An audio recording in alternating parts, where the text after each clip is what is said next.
Okay, before we get started, let me tell you all a little bit about TEFI.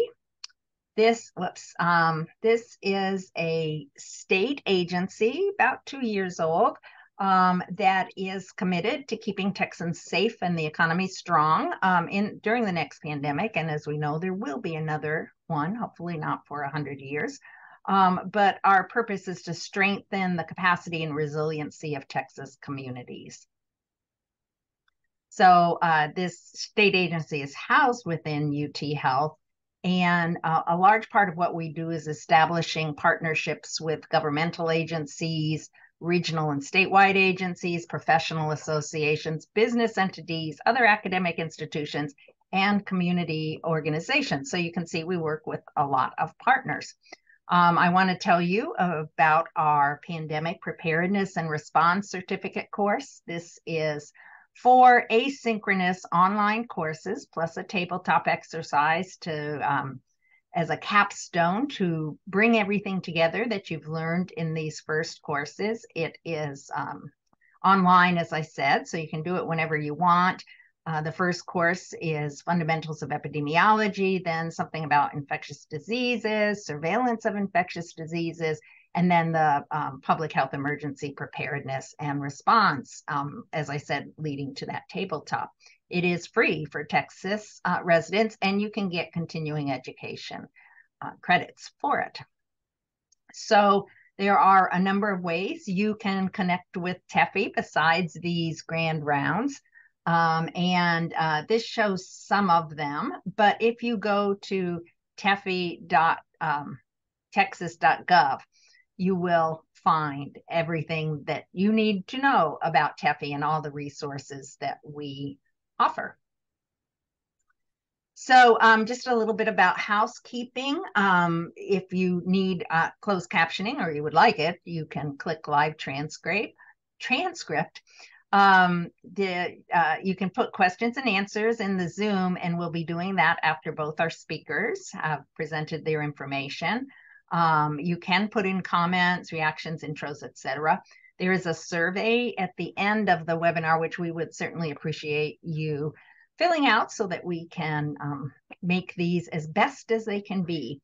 Now, this webinar is being recorded. You will get an email with the link in about a week. And if you'd like to see any of our other webinars and grand rounds, you can go to the website that's right here, go.uth.edu/TEFI YouTube. Or I bet it would work if you searched. So again, put your questions in the Q&A box. And thank you. And we will get started. Let me stop sharing my screen. You will have all of this in the recording. So I hope you will find it useful. We have two speakers today talking about syphilis, which, as I'm sure you will hear from them, is a big problem in the Houston area, but unfortunately, not just in the Houston area. Excuse me. And this manifests in two ways, in adults, but also in congenital syphilis, where if a pregnant mother is infected with syphilis, delivers with it, the baby can be infected. But our two speakers know a whole lot more about this than I do. Our first speaker is Dr. Divya Bomaddipati, who is an assistant professor at UT McGovern's Medical School. She completed her medical training at Baylor and then did an internal medicine residency at the University of Pittsburgh Medical Center, where she completed a global health track. She completed an infectious diseases fellowship and an MS in clinical research at Emory. And her research interests include PrEP for pre-exposure prophylaxis for HIV, community engagement and preventive medicine, and HIV-related clinical trials. In her clinical practice, she focuses on general infectious diseases at LBJ Hospital and Memorial Hermann, and outpatient care for patients with HIV. So, Dr. Bomaddipati. Yes. Let me go ahead and share my slides. Hello, everybody. Super excited to be here. Let me just go ahead and get started. Fantastic. Okay. All right. So the title of our presentation is Detecting Syphilis Early, and I'm going to specifically talk about the adult portion of this, and then Dr. Perez will tell you more about the pregnant women and children and what to do about congenital syphilis. Yes, okay. All right, so just a quick overview for where we're going to go with this. I'm just going to talk a little bit about the current state of syphilis, some basics about what syphilis is, how we diagnose it, and then I'm going to talk a little bit just about something that is kind of, I guess, on the horizon. It's a hot topic right now in ID, talking a little bit more about this concept of doxy-PEP and how it would apply specifically to the syphilis cases that we are seeing. All right, so you guys may or may not be familiar with this infographic. It comes from the CDC, but this just kind of highlights that we are, if you have not heard, currently in a syphilis epidemic, unfortunately. Rates have just consistently been increasing, and this is true across all groups in the country, including men, women, every region of the country, every age group, among those aged like 15 and older, and every racial and ethnic group. We are seeing this incredible rise in the number of cases of syphilis across the board. Mostly the groups that have been the hardest hit are MSM, or men who have sex with men, and then transgender women who have sex with men as well. But you can see here women and men who have sex with women are also seeing kind of a rise, especially in the last few years. This is also true even across any sort of ethnicity. So no matter which way you cut this, you are seeing a rise in the number of cases across the country. Currently, syphilis is actually used to be considered low-level endemicity, and it had more concentration among those who had high number of sexual partners, people who had poor access to health services, who were socially marginalized, or who had low socioeconomic status. The highest incidence of syphilis in the US, according to the most recent data, is usually in, unfortunately, MSM from poor, underserved minority communities, particularly in the southern states, which, fun for us, includes Texas. And if you guys are not aware, we are unfortunately also in the middle of a penicillin shortage currently, which just adds to the fun part over here. So penicillin is our mainstay of therapy for syphilis, and unfortunately, we are in a pretty big shortage of the injectable penicillin that we have been using. So as you can imagine, this all kind of combines to form more recently, according to the most recent data, and this may not be fully up to date, so please correct me if this number is wrong, but 128% increase just in Harris County alone. And across the country, you see, we're seeing headlines like this more in the international stage. Syphilis rates soar in the US amid penicillin shortage. So we're really in this unfortunate kind of perfect storm scenario where we're having rising rates. We don't have the adequate resources for treatment, and we're continuing to see these rates rise. So this is kind of where we're at. If I had to summarize it up in a meme, this is really what most of us, I think, feel like when we're treating the syphilis cases that we're seeing. It's fine. It's fine. The house is on fire, but we're trying to figure out how we can try and put this out and get everyone out to safety. So let's start kind of with syphilis itself. It is a gram-negative, and I use the phrase gram-negative. It's not fully accurate to call it a gram-negative, but you will hear it called gram-negative. Spirochete bacteria called Treponema pallidum. It usually will initiate infection when it gains access to subcutaneous tissues via like abrasions that occur during any form of sexual intercourse, which includes oral and anal sex as well as vaginal intercourse. So we usually approach treatment to syphilis based on the clinical stages. And so we divide syphilis into these, I would say roughly 4 stages, but really 3 plus minus 1. And we'll talk a little bit about why that is. But let's start with primary syphilis. So primary syphilis is kind of this initial phase of infection, and this occurs as a painless chancre or ulcer that occurs at the site of inoculation. This is usually when the infection first sets up shop in the human body. It takes about 2 to 3 weeks of incubation for this to really get going. And if it's left untreated, it actually will heal spontaneously on its own in about 5 weeks. What ends up happening, because this is painless, a lot of people really miss that they even have this lesion present, and so don't realize that they've been infected. And so it's not uncommon, but it's not necessarily common either for a lot of physicians to be able to catch a painless chancre, because most of the time patients themselves are not aware that they have one. There is the highest probability of transmission at this stage. It's an open lesion, and there is lots and lots of those little spirochetes kind of just sitting there ready to infect and to be transmitted. And this is, sorry, I should have warned you guys, there's some fun pictures coming up. But this is kind of an example of what this can look like. But bear in mind, this can even occur in the oral cavity, less likely, but it can happen. It can happen even in the labial folds for a woman. It can happen in the anal or rectal region. And so, like I said, if it's not a part of your body that you are looking at very frequently, it is very easy for patients to miss that they have a chancre in the first place. So then moving on to secondary syphilis. And this is the part where the Treponema pallidum itself kind of becomes more systemic. You see widespread dissemination of the bacterium.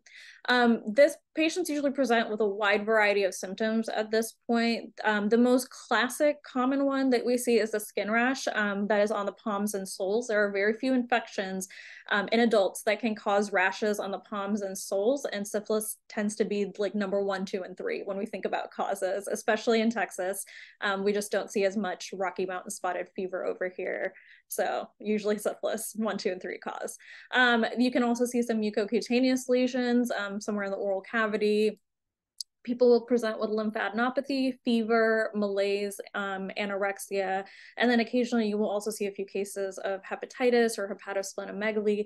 In general, this tends to be a more non-specific kind of presentation outside of the rash. And again, if left untreated, this will heal on its own within 3 to 6 weeks. The problem is that the spirochete is still in your system, it's still in your body, and it can continue to progress to the other stages of infection.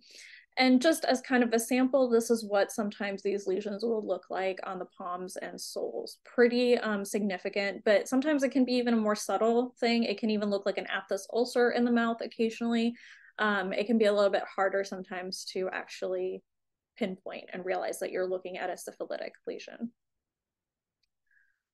Okay, and then, I screwed up on the animation on this, so I apologize. The wrong thing is disappearing off of these slides, but moving on to tertiary syphilis. So this is the next stage from secondary syphilis, and this is what this is where you see the chronic end organ damage after years to decades of infection. This is not like an acute presentation. This is something that you will see much, much later on in the course. This is where we see a lot of the major complications of this infection in adults. This is where we have cardiac involvement. We'll see what we call gummatous lesions that can kind of happen in the eyes and the viscera and the cartilage. We have more of the neurological signs and symptoms present at this point as well.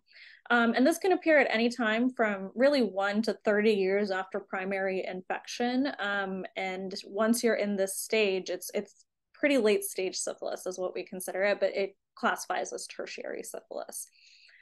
If you do not treat the primary or secondary, whatever you see in the clinic, if it's left untreated, patients have a risk of progressing to tertiary syphilis anywhere from 25 to 40%. If they don't progress to tertiary syphilis, they fall into the category that we call latent syphilis. So there's always a little bit of confusion between the clinical stages of syphilis and then what we consider the treatment stages and our treatment regimens. And I'm going to talk a little bit about that. But just to wrap this up, neurosyphilis is on its own here, just because it's treated differently than the other stages of syphilis.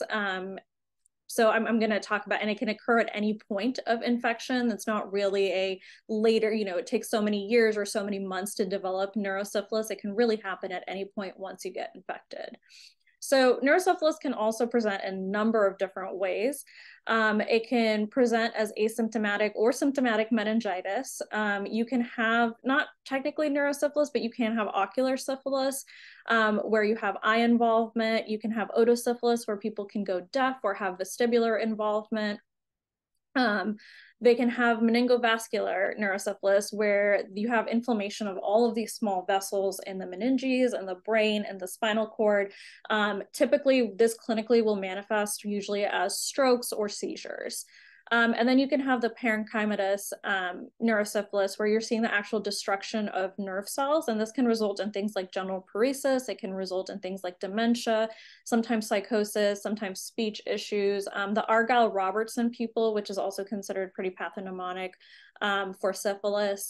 This is usually the stage that it will present in. And then the other classic thing that you will see is this tabes dorsalis, where people will have gait abnormalities, they'll have cranial nerve abnormalities, they'll have shooting pains. But again, I will say that clinically, we don't really see tabes dorsalis quite as much anymore, and hopefully that does not change. We tend to pick it up a lot sooner than before it gets to this stage, but never say never, I guess. All right, so like I said, I kind of refer to the fact that we do have this kind of difference between the clinical stages and then what we consider kind of this treatment stages. And the treatment stages are really just separated into early versus late. Early includes primary, secondary, and then before you hit tertiary, there is a period where you can actually go into latency instead. Like I said, only 25 to 40% of people will progress to tertiary syphilis. So you do have a good portion of people who are just asymptomatic, but still have the bacteria present. And this is kind of what we call the latent. And latent also, it depends if it's been within a year of infection, it's considered early latent. And then if it's greater than a year, it's considered late latent. The reason this matters, again, is because it really just has implications for your treatment regimens for your patients. But this kind of breaks it down. So under early, we've got the primary, secondary, early latent. And under the late stage, we've got tertiary and late latent. And as you can see kind of at the bottom of this and under the all of these, you can see neurosyphilis, like I mentioned, can occur pretty much at any point once you get infected.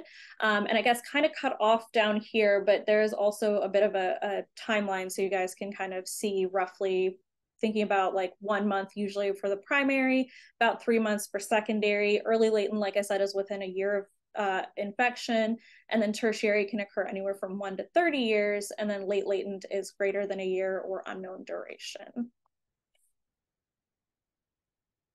Okay, so the part there I think a lot of people kind of get confused by is really the diagnosis part of syphilis and how to interpret all the different various ways we do this.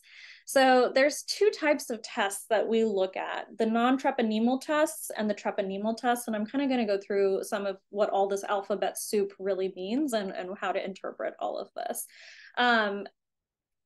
You may be familiar under the non-treponemal test with the RPR, which is a rapid plasma reagent, or the VDRL test. And you may have seen a few other of these acronyms kind of floating around in patient charts before. So we're going to talk a little bit about what exactly they are. So non-treponemal tests are tests that indirectly test for the presence of the treponemal bacteria or spirochete. And so the non-treponemal tests, what they're actually doing is detecting antibodies that are produced, kind of cross-produced as a result of the infection, not actually directed specifically to the spirochete itself, as opposed to treponemal tests, which are specifically detecting antibodies against the treponeme. So the non-treponemal tests generally tend to be more sensitive. However, because they're not directly testing for the syphilis spirochete itself, they do have a lot of false positives. And this can be for a variety of reasons. It can be due to HIV, Hep B, any autoimmune conditions. Quite commonly, pregnancy is also a reason that you will have a false positive for these. Even getting a recent vaccination and then getting an RPR, you might see a false positive, and then IV drug use can also lead to a false positive. And on the other hand, you can also have false negatives. If you test too early in infection, you may not be able to pick up these may be falsely negative. If it's too late in infection, just to make it much harder, it can also be falsely negative. And then again, HIV infection, it really can go either way. You can either have a false positive or a false negative with HIV. And quite commonly, what you will see in clinical practice is that these tests, specifically the RPR most commonly, is really used to track response to treatment. And so I'm going to focus a little bit on this because I think this is where a lot of people end up getting very, very confused. And I did too until fellowship, quite frankly. So the RPR, so I have a few pictures over here. So the RPR, what it is basically just an kind of a dilution assay that you are doing. This, what they will do is they will take this cardiolipin charcoal antigen mixture with cholesterol. They will smear it on these little circles and dilute it. And then what they will kind of, they spread that serum throughout the circle. And then they will put a drop of prepared antigen, like the actual, the antigen suspension that they are using. And if there are antibodies to those antigens present, again, this is an indirect marker, you'll see that it will start to agglutinize and you'll start to see some clumping that will occur on the card. So what they do is they dilute this out for each kind of little circle here. And so this titer is what actually ends up getting reported. And they report the titer, the last positive titer that they see. So for example, in the picture that I have at the top, or right on this bottom right hand side, you can see this patient 146, it's positive at 1 to 2, it's positive at 1 to 4, and then it becomes non-reactive at 1 to 8. And so the titer that gets reported out would be 1 to 4. And this is their syphilis titer. In contrast, if you look at patient 147 down here, what you'll see is 1 to 2, 1 to 4, 1 to 8, 1 to 16 continues to be positive. And if you look a little bit further out, even 1 to 32 is weakly positive. And this patient's titer ended up getting reported out at about 1 to 64. And so this is kind of the titers that we look at when we are asking and tracking the RPR titer for a patient. This is, like I said, this is what we track, and I'm going to talk a little bit. So when we see treatment, you should be expecting to see at least a 4-fold decrease to ideally non-reactive over time. And so let's talk about that. So non-treponemal test titers will usually decrease with treatment, at least 4-fold decrease, and you will see that they hopefully will become non-reactive over time. That is unfortunately not true for every single patient out there. There is a subset where after even after successful treatment, you will see about 15 to 20% of patients may retain what we call serofast, and that their titers never fully become non-reactive. And this does not matter whether they are living with HIV or not. This can occur in anybody. It's usually a pretty low level titer. It's not going to be anything like, say, 1 to 128 or 1 to 64. We usually see it hover around levels of, like, say, 1 to 2, 1 to 4, 1 to 8. And people just, that's their new baseline. So instead of assuming that they are, it's like a non-reactive, instead of becoming non-reactive, that's the lowest they're ever going to get, and that's just kind of their new baseline. And so that's what you judge any new infections against. So you would see again a rise in titers if they were to become reinfected. It is not treatment failure. Please don't keep giving these poor patients over and over. If they're stable at their titer, then they're stable at their titer. And again, like I said, that's the new baseline against which you judge new infection. So yes, potential reinfection should be based on at least a sustained 4-fold increase in titer, which is about 2 dilutions above that baseline. And then also obviously your risk assessment in terms of any activities they've been engaging in. Hopefully that makes sense. I think this is a big point of confusion for non-ID folks a lot of times. So moving on to treponemal tests. These tests tend to be more specific. False negatives, unfortunately, can occur in this as well. These tests are positive for life. So while the non-treponemal tests can eventually become negative in a good majority of patients, once you have infection and you have a positive treponemal test, you are positive for life. That is never going away. So it can be a little bit difficult in terms of If you're using this as a screening test, it's not going to tell you if someone is acutely infected. The best it can tell you is someone was infected at one point, and if they've been treated, this is not a good way to test if they've been reinfected with syphilis again. Which brings me to my next point. So these screening algorithms, there's two different ways that people do the screening for syphilis, and it tends to be very area dependent and institution dependent. And some of it is based just on terms of the test volume that comes through the laboratory and also the level and prevalence of syphilis in the community. So the traditional screening algorithm actually starts with these non-treponemal tests. We're looking at this RPR. If the RPR is negative for a patient, then you say, nope, you're good, no syphilis, unless, of course, there is high clinical suspicion that they're very early on in their course. So, for example, if you have a primary chancre, your RPR could still be negative, but if you're seeing it and you're concerned, you would still go ahead and treat. However, if the RPR is positive in the traditional algorithm, you would then go on to do a treponemal test to confirm that diagnosis. Again, remember there's a high rate of false positives with this test. So you would go ahead and get the antibody test. If it is positive, then yes, it's either a present infection or potentially they've just been treated. If it's negative on the antibody, then you could say that syphilis is unlikely or it's very early in their infection as well, and you're treating them for that, again, based on your clinical suspicion. The reverse sequence goes the other way around. It starts actually with the antibody testing, and if the antibody testing is negative, it just stops.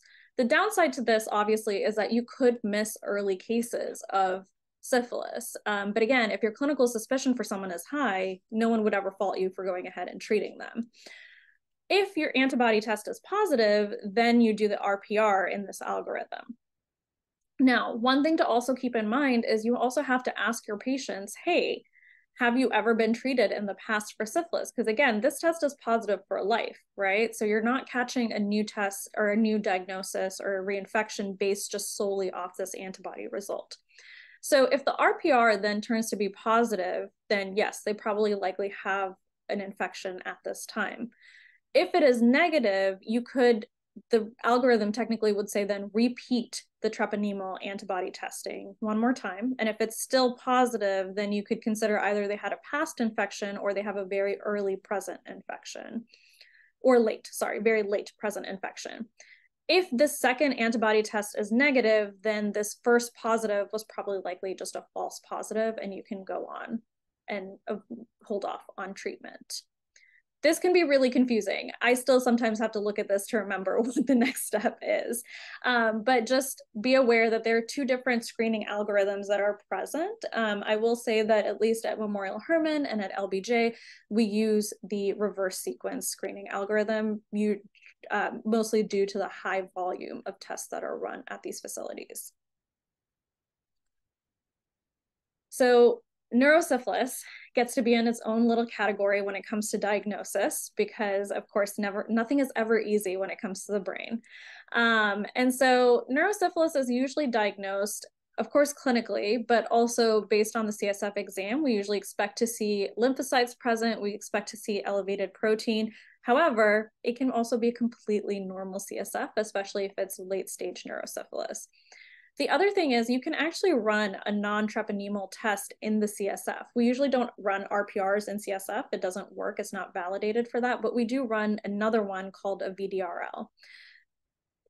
Unfortunately, if the VDRL is non-reactive, it doesn't actually exclude your diagnosis of neurosyphilis. It can be falsely negative in up to 70% of cases, which is really not great. So usually if your suspicion is pretty high or you really want to rule it out, we suggest sending a VDRL, but also sending maybe an antibody test on the CSF itself to see if your diagnosis is correct or not. It tends to be really difficult, unfortunately. So when would you test for neurosyphilis? There used to be recommendations based on certain, usually neurosyphilis is more likely if an RPR titer is greater than 1 to 32. Those guidelines have changed a little bit about when would you think about screening, because sometimes, hey, maybe they have asymptomatic meningitis, right? You don't know. So the current guidelines state that really when to think about testing for neurosyphilis, really look for the clinical signs if there are any present, such as cranial nerve abnormalities on exam, neurological symptoms, any signs of meningitis, if they've had a stroke or a seizure recently that's unexplained, if there's any acute or chronic altered mental status that's concerning, and then loss of vibration sense.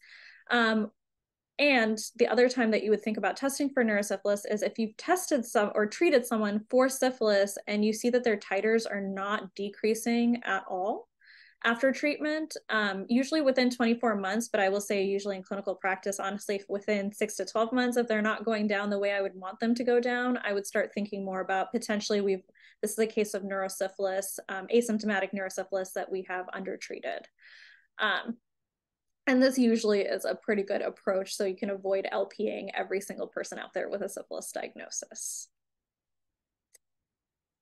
And if there's any questions to ocular syphilis, the only time I would really do a LP and kind of rule out concomitant neurosyphilis is if there's cranial nerve dysfunction on exam or another neurological abnormality in addition to the ocular findings that you are seeing. And then for otosyphilis, we actually don't recommend doing a neurosyphilis workup with the LP. Okay. So who should I be screening and how often? That's really the big question here, right? So I'm not going to go too much into the pregnant women because I will let Dr. Perez talk to us more about that. But for women, you should be screening asymptomatic women at increased risk for syphilis infection. So if they're engaging in transactional sex work, if they are in one of these underserved minority groups who are having higher rates, men who have sex with women, also same young men specifically, any transactional sex work, increased number of partners engaging in condomless sex, it's a good idea to screen them. And then in men who have sex with men, the recommendations is that you should actually be screening them at least annually if they're sexually active. And then if they are at increased risk, you can screen even every 3 to 6 months. And if they are asymptomatic, it kind of goes into it's the same thing as both the women and men who have sex with women. And if they're transgender or gender diverse or living with HIV, again, the recommendation is that at least annually you should be screening for syphilis, but this really is more of a risk assessment when you're talking to your patient. If they are engaging in any of what we consider these high risk sexual behaviors, especially engaging in condomless sex or high numbers of partners, multiple partners, then they should definitely be screened on a more frequent basis, at least annually. So I mentioned earlier that treatment is kind of different here. And so primary, secondary, early, latent, kind of this early stage of treatment, as I mentioned, you just have to give them 1 dose of benzathine penicillin, which is the intramuscular injection. If they're late latent, then they get also benzathine penicillin, they just get 3 doses each a week apart. If they happen to have neurosyphilis, ocular syphilis, otosyphilis, and in some cases, if you actually have cardiovascular manifestations of tertiary syphilis, the recommendation is actually that you get a continuous infusion of IV penicillin for about 10 to 14 days to be considered treated for the syphilis. So that's really where the big difference comes in for this. As I mentioned, we are currently in a penicillin shortage. So doxycycline is your alternative regimen here, just obviously not necessarily for pregnant women. And we'll, again, Dr. Perez can tell us a little bit more specific to that population. Let's see. So I mentioned again that we do have certain groups that are more at risk and we're seeing higher rates of syphilis in them, and prime among them are the MSM and transgender women who have sex with men. And I don't want to single this out as a way to bias people against them or anything, but just as something to consider and to be more aware of screening for them. But something else that has come out with research for STI prevention in these populations is something that we call DoxyPEP. So this refers to doxycycline, the antibiotic. It's effective against chlamydia and syphilis. And what studies have shown is that post-exposure prophylaxis, where people take doxycycline after a sexual encounter, has been associated with anywhere from a 47 to 66% reduction in STIs in these high-risk groups. The tentative recommendation currently, this is something that is still being worked on with the CDC. There's an open forum right now that they're soliciting comments about this before they finalize their recommendations, is to prescribe actually doxypep to individuals who have had multiple STIs in the last year, recurrent STIs, or who have a new STI and that you think would benefit from this post-exposure prophylaxis regimen. So what is it? Basically, what you would prescribe to your patients is 200 milligrams of doxycycline. So this is high dose, one-time high dose that they would take within 24 to 72 hours after condomless sex. In some cases, they can take up to 200 milligrams daily if needed. This usually then becomes more doxy prep, where it becomes really pre-exposure, not necessarily post-exposure, but especially for patients who may be engaging in sex work or who are at high risk, it's not a bad idea that they have this to be able to protect themselves. You would continue testing them as normal for STIs every 3 to 6 months annually as needed, or if they have symptoms. And then one of the big questions with this, I will say, is that we're not quite sure what this is going to do for resistance rates in terms of antimicrobial resistance, but it is something that we are closely monitoring. And right now, the recommendation, again, is really just in these two groups of MSM and transgender women, specifically among people who are having STIs or who have had recurrent STIs. And then you continue to test and treat for STIs as they occur. This will actually, the recommendation right now is to not stop the doxycycline. Just go ahead and keep treating them and then put them back on the doxycycline afterwards because you still see an overall reduction in the incidence of STIs. Oh, yeah. And here's the public input. If anyone is curious, you can just go to the CDC website, type it in, and feel free to let loose on your thoughts about this.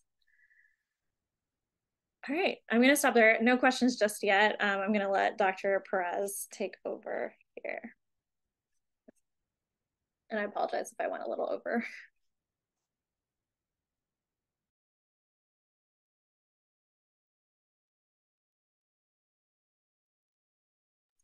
Okay, I am going ahead and sharing.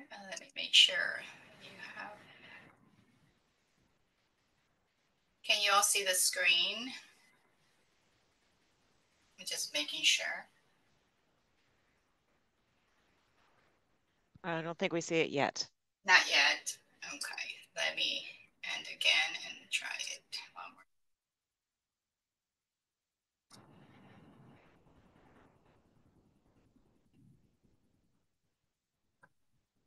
How about now? Yes. View? Sorry, I know. I thought I unmuted. Sorry. Let me introduce you, Dr. Perez, first. Okay, sorry. I talked to myself. Dr. Norma Perez completed her medical school training at Ohio University College of Osteopathic Medicine and her pediatric residency and pediatric infectious disease fellowship at UT Health Science Center in Houston. She completed the Gorgas diploma in clinical tropical medicine and hygiene in Lima, Peru. And then following her training, she worked for a year in Botswana, treating and caring for HIV-infected children as a pediatric AIDS corps physician through Baylor College of Medicine. And then she returned as faculty to UT McGovern Medical Center in 2009. Her research and clinical interests are in pediatric and adolescent HIV and congenital syphilis. She provides pediatric infectious disease care for patients at Children's Memorial Hermann Hospital and cares for HIV and congenital syphilis patients at both Harris Health and UT clinics. All right, take it away. Thank you. Thank you for that kind introduction, and I'm happy to be here. Obviously, these two topics are very important, and they probably require at least an hour each. I will probably include a lot of slides for reference, but we may not have enough time to go through these. So I will try to look at these three main topics in the minutes that are remaining, review a little bit about the epidemiology of congenital syphilis. I want to discuss what Texas providers can do to aid in the congenital syphilis epidemic, which includes screening and care of pregnant women with reactive syphilis test serologists, as well as evaluation and management of infants born to women who are positive, and include some available resources along the way. So syphilis cases, as you've already heard, are on the rise, and most notably since 2012. I'll show you the epidemiology about that. Some risk factors that are associated with syphilis cases, including substance use, African-American race, young maternal age, and single status when it comes into relationship of pregnant women. So congenital syphilis, as we've heard, it's, the bacterium Treponema pallidum. But congenital syphilis can occur when a pregnant woman will pass syphilis to her baby during pregnancy. And the unfortunate part of this is that it can have devastation effects to the fetus or unborn birth, premature birth, as well as death immediately after birth. And death can occur up to 40% of infants who are born to women with untreated syphilis because of the infection. Here you can see the CDC reports from 1941 to 2021 of congenital syphilis by year of birth. And as you know, in the early 1940s, penicillin actually became the drug that was used as treatment for syphilis. So you see the decline, and then you see the spike around the late 1980s and early 1990s in conjunction with the, at that point, it was the crack cocaine epidemic. And then we saw leveling off. But as you can see, closer to 2012, we started to see another surge coming back up again. And this focuses more directly on that 2012 to 2021 of reported cases by year of birth. And in the blue boxes, you can see the congenital syphilis cases as they're rising. And in the black line, you can see the female concurrently of ages 15 to 44 years of age, which is the childbearing years, most notably of primary and secondary syphilis rates. So the PNS, that's what that stands for. And why that is documented is because it is, known that if the mother during pregnancy and has primary, secondary syphilis at the time of pregnancy, that will be the highest risk for the infant being infected. So you can see in this slide that, in 2021, we had a sharp increase. We had about 2,800 plus cases that were happening. Even regardless of primary and secondary syphilis in pregnancy, you can see the total number from 2017 increasing, and this include not only primary and secondary, but also latent and unknown duration. So all stages, and you can see the trends as well increasing throughout for congenital syphilis. Just so you can take a look at rates reported by state, you can see in 2021, Texas had 182 per 100,000 live births. So you can see we are in the hot mess, as that was discussed. You can see all of the southern states being involved here, but it's happening across the states, and it's really impressive. More importantly, is looking at the effect of deaths and stillbirths that have been happening since 2012. And you can see that from 2012 to 2021, there's been an over 1,000 increase of infant stillbirths reported. And the deaths have also increased as well. But let's take a closer look at home. What is happening in Texas? So congenital syphilis in Texas. This is a report from the congenital syphilis from the Department of Health. And you can see the same thing that is happening across the nation is happening in Texas. In the red, you'll see the early syphilis cases. And in 2021, there was 2,829 and congenital syphilis cases of 685. So you can see that the sharp increases, and these are all women of childbearing ages. So that's about a 46% increase, even from 2020, of congenital syphilis cases. So it's pretty dramatic.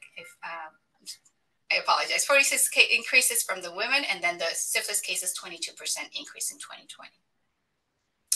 When we look at actually where the geographic areas of the majority of these that are happening, it's in the metropolitan areas. And as you can see, Houston is #1 in 2021. So you have Dallas, San Antonio, and even these 3 metropolitan areas make up more than 50% of the numbers of congenital syphilis across the state of Texas. Specifically looking at who is affected regarding race and ethnicity, you can see that both Black and Hispanic are the majority that are being predominantly affected. And I want to take a look at this table that was denoting some important fact. Timing of diagnosis of pregnant women or women who are pregnant, who are diagnosed with syphilis is key. Why? Because that's going to have an effect on whether the infant will be affected or not. And this report demonstrates the timing of diagnosis, whether it was 45 days or more before delivery. You have to remember that for a mother to be treated adequately, she must be treated 30 days before the baby's delivered. So obviously, if this is not happening and we are not capturing the mothers in a timely fashion, that will have a devastating effect on whether we can intervene and treat the mother so that congenital syphilis rates can decline. In this graphic, you can see that maternal syphilis treatment in women who have been delivering in Texas in 2021, 87% of them had inadequate or no syphilis treatment, and only 12% had adequate syphilis treatment. So that's really key in what we can do. So noting some of the missed opportunities among mothers delivering infants with congenital syphilis, you can see that no timely prenatal care and no timely syphilis testing is on the top factors. The other things that you must note is that no adequate maternal treatment despite receipt of timely syphilis diagnosis. And this is discussed time and time again, that in certain population, even though you may have prenatal care, you may have had treatment. Sorry, you may have diagnosis of syphilis, but you may not have adequately treatment. And then the late identification of seroconversion during pregnancy comes thereafter. And then no timely syphilis testing despite receipt of prenatal care, which has been happening quite a lot as well. So, the CDC had, a call to action for all the states, including Texas, because of the rise of congenital syphilis that is happening. So what are the recommendations for the providers? This is taken directly from the Texas Department of State and Health Services. And the number one thing is to screen. What can we do as providers? Screening during pregnancy is a mandate by the Texas Health and Safety Code noted there. And you must test and screen during the first visit at 28 weeks and at delivery. Also note that the CDC does recommend that any woman who experiences stillbirth after 20 weeks of pregnancy, that woman should be tested for syphilis and note so that they can be report those cases. Divya already reviewed some of the algorithms, so I know it's confusing, but they're there for your knowledge or for your review. But note that regardless of which algorithm you use to test and screen a pregnant female, if she is positive with any of these algorithms, you must intervene as fast as possible. So treatment is key. Pregnant women with syphilis should be treated with penicillin regimens that's appropriate for their stage of infection. I'm currently reviewing actually our cases here from 2015 with one of our fellows, Dr. Sebastian Schrager, and it's impressive to kind of note that sometimes it's challenging to even figure out from chart review, what stage of syphilis the mom was under because of lack of documentation. Sometimes it's very hard to obtain this history. So it'd be really helpful to obtain this history if in a woman who has no history of treatment, to determine what stage. Now that may not be easy because they may not remember, because symptoms, as mentioned previously, the chancre may be painless and may be missed, or the rash could have been missed as well. But it's important to note what stage they are at in order to determine which treatment is necessary for that female. Appropriate treatment should occur as early as possible during pregnancy to dramatically decrease the chance of passing syphilis to the infant. The key another key point to make for females or for women who are pregnant is that you can only use a penicillin regimen. You cannot use alternatives. Doxycycline is not an alternative that can be used. So in penicillin allergic females, you must desensitize them, and that may require extra help. I have placed this chart in terms of the treatment to emphasize a few things. The primary, secondary, and early latent syphilis, if the stage is adequately assessed, the female or the woman would just require one single 2.5 million units IM that can be provided.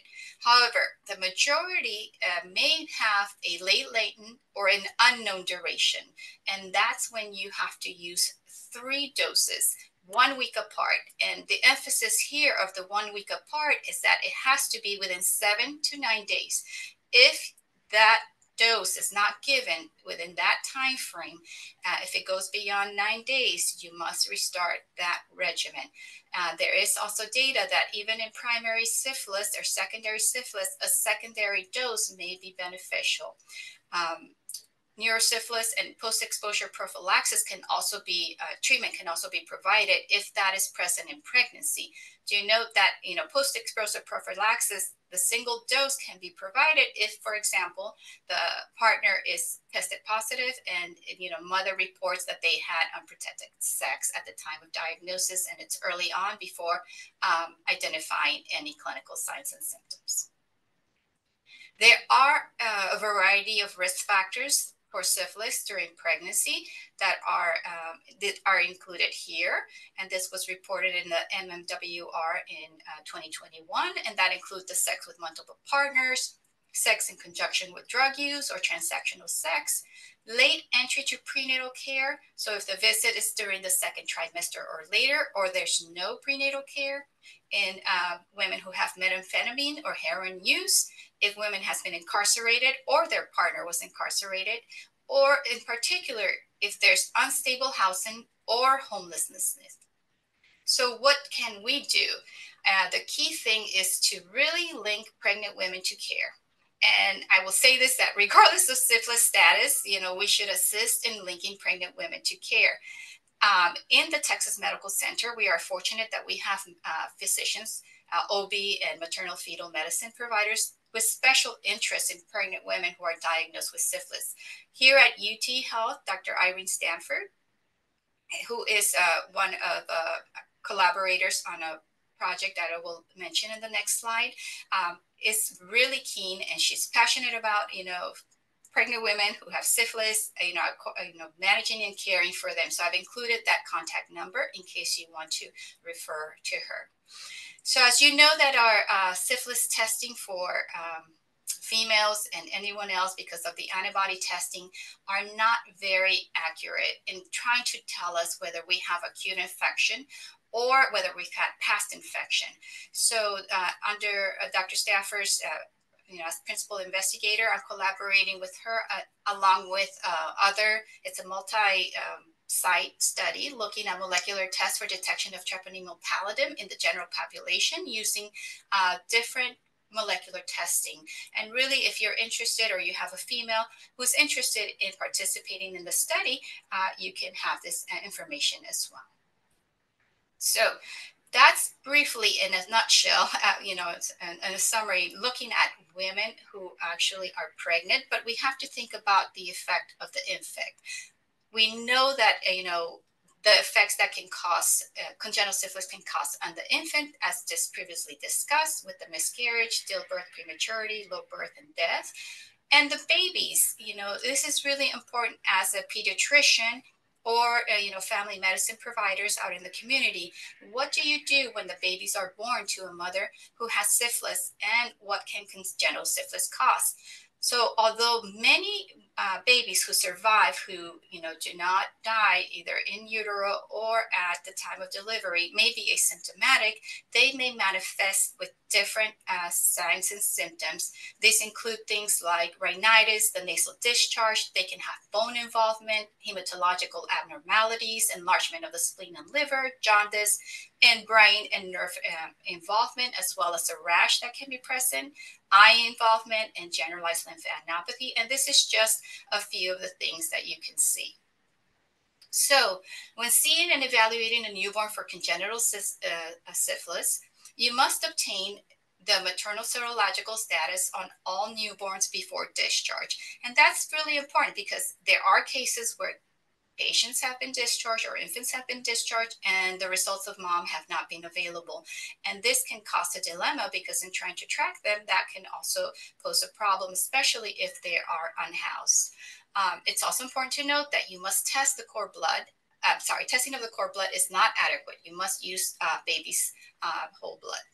And this can cause abnormalities. And they can be non-reactive when the mother is actually seropositive.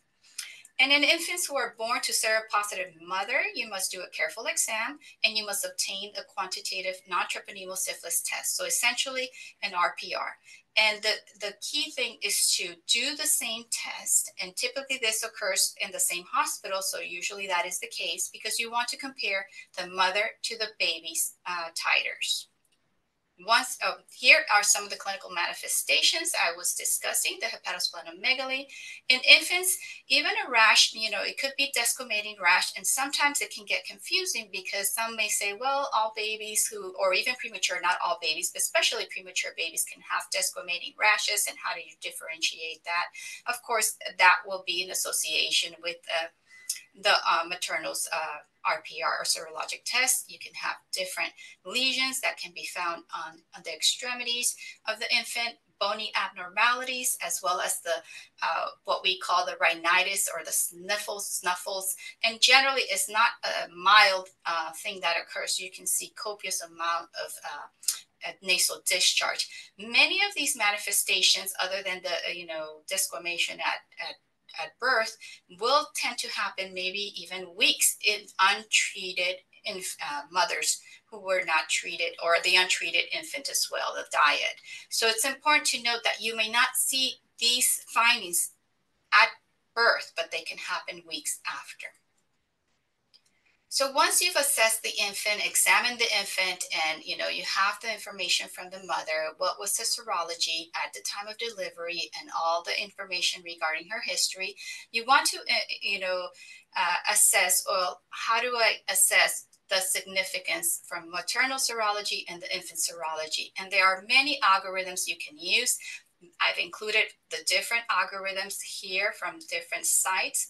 I have included the one from UpToDate just because it fit nicely on the slide, and we can look at those things. But looking at, you can see that you need the information of testing of mom, RPR or VDRL on both infant and mother before you can make a decision. And then you have to decide, does the infant have any of the following? Is there clinical findings that are consistent with congenital syphilis? Is the serologic non-treponemal test more fourfold or greater than the maternal titer? Is there some positive dark field microscopy? And this could be included if there was some lesion that was assessed, or maybe body fluid that was taken. And if that's yes, then you're going to assess that that's proven or highly probable congenital syphilis, which will guide you to do the additional testing and evaluation, including an LP, your CBC, looking at your LFTs, hearing screen, eye exam, your long bone exam, and then additional evaluation as warranted. But if it's no, you have to really look at the history, and that's really key to assess whether any of the following are present. If the mom was not treated or treated inadequately, again, remember that she must have completed the treatment more than 4 weeks, then that will guide you to a possible congenital syphilis. And then each next step will kind of guide you. Well, was she adequately treated? Did she complete it greater than 4 weeks, her treatment? Is there no evidence of relapse? So key information to gather is also whether the partner was treated, because this will also help you in assessing whether she had an increase in her titers from the time she was diagnosed to the time she delivered, to kind of guide you if this is less likely, or if she obtain adequate treatment and the baby's titer she remained low, and baby was really essentially either non-reactive or less than mother, which makes it unlikely.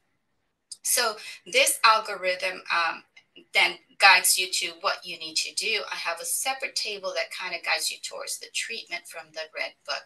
But the initial step is diagnosis and treatment of the syphilis based on the evaluation and test results to classify the infant in these 4 categories, either proven or highly probable, possible, congenital syphilis less likely, or congenital syphilis unlikely. And once you kind of classify the infant in that state, in that category, then you're going to treat essentially any infant who has proven or highly probable and possible congenital syphilis. So the Red Book, or I think this is also from Up to Date, they actually classified by the categories to kind of guide you as to what do you use to define it, what additional evaluation you need, and what is your treatment. Because highly probable and proven will require the infant to obtain 10 days of IV penicillin. And then if it's possible, you're going to then assess if it's a high risk versus a low risk, because then it will determine what treatment course you're going to provide. And if it's less likely, you may not require to do additional evaluation, and perhaps a single dose of penicillin, benzathine will be enough. And then the unlikely, no evaluation and no treatment may be necessary. So I may be going a little quick through those, but those will be available. And just note that there is important follow-up for congenital syphilis infants. All infants should really be assessed at 2, 4, 6, and 12-month visits with their regular well-child visit to assess mainly for signs and symptoms that can develop and for developmental delays. Now, if there's a baby who has had positive serologic treponema tests, these babies need to be monitored at 2 to 3 months until they are non-reactive. And these will typically decrease by 3 months of age and should be non-reactive by 6 months of age. And in any infant with increasing titers or persistent titers beyond 6 to 12 months after adequate treatment, you must reevaluate that infant, and that will include a repeat LP for CSF examination. Now note, in the past, an LP was actually required at about 6 months of age if the initial infant's CSF showed findings consistent with syphilis, including a positive BDRL, leukocytosis, or an elevated protein. That's no longer in phase. You just need to assess if the RPRs are downtrending and becoming non-reactive. However, if that is not the case, that's when you repeat the lumbar, you may assess with a repeat lumbar puncture at 6 to 12 months of age. You are not alone with this. I know sometimes these things can get difficult.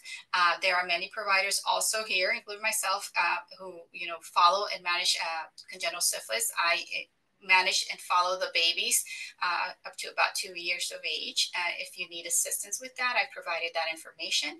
And I know Dr. Ryan Rochat over at Texas Children, he also manages and follows babies there. So there's ample opportunities to refer patients. Now, recommendations also for Texas providers is also to report any positive lab results, and that is to your local or regional department, including the pregnancy status as well. And if your patient reports a prior syphilis diagnosis, you should contact your local and regional health department to confirm reported syphilis history and treatment. So anytime, for example, we get a case when we assess the infant, we always call the Department of Health to gather the information on mother. You usually need the maternal's date of birth, name, and they will provide you with the information of when they were last treated, what were their RPRs, and this will help you align what diagnosis you're going to provide to the infant. There's other additional points I want to make is that to please stress to your patients the importance of testing and receiving treatment prior to 30 days of delivery. It's also important to test and treat all their sexual partners. Many times we focus on the pregnant female, but then that may not relate to the partner, or the partner may not be aware, and that can become a tricky situation. And this is where the Department of Health can assist with the intervention. And anybody also with needle sharing partners to avoid reinfection. Again, the Houston Department of Health is there to help and follow. And I have provided also the reporting slide from their website so that you can actually report cases and know and have that. But also, they have a congenital syphilis team that is just a call away, so that if there is any case that you need assistance with in trying to figure out how do I classify the mom, or you know, how do I classify the baby, and what information you need to kind of make that decision, you just need to call this number and they will be available to assist you. So to end, some take-home points on congenital syphilis. We know that congenital syphilis is on the rise. Prevention is key to avoid congenital syphilis outcomes, and early detection, proper and timely treatment during pregnancy is really important. And if you treat, one thing to mention is that, you know, if you treat adequately, you can actually prevent congenital syphilis with a success rate of 98%. You remember to evaluate, screen, and treat both the pregnant and the infant pairs that are affected by syphilis. And penicillin is the only treatment for syphilis during pregnancy and also for infants. Remember that there are multiple resources available, so please reach out and together we can address this epidemic. I've provided some other useful resources that you can have handy. Thank you for your time, and we're open it to, I don't know if we've ran out of time, probably short of time, so I don't know if we have time for questions. Yeah, I think some of them were answered online or you know in the Q&A. So thank you. Since we're over time, I think we'll not do Q&A. However, you have a lot of resources there. And if you go to the TEPI website, that's tepi.texas.gov, and click on training and resources, you will see a page with a lot of syphilis resources as well for more information. So Dr. Bomaddipati and Perez, thank you so much for this. This was a great seminar and certainly very important given the rises that we've seen over the last couple of years in both syphilis in adults, but also tragically in babies. So thank you very much. And we will see everybody on November 8th. That is a Wednesday. To talk about Chagas disease. So look for emails about that, or you can go to the TEPI webpage to sign up. Thank you, everybody.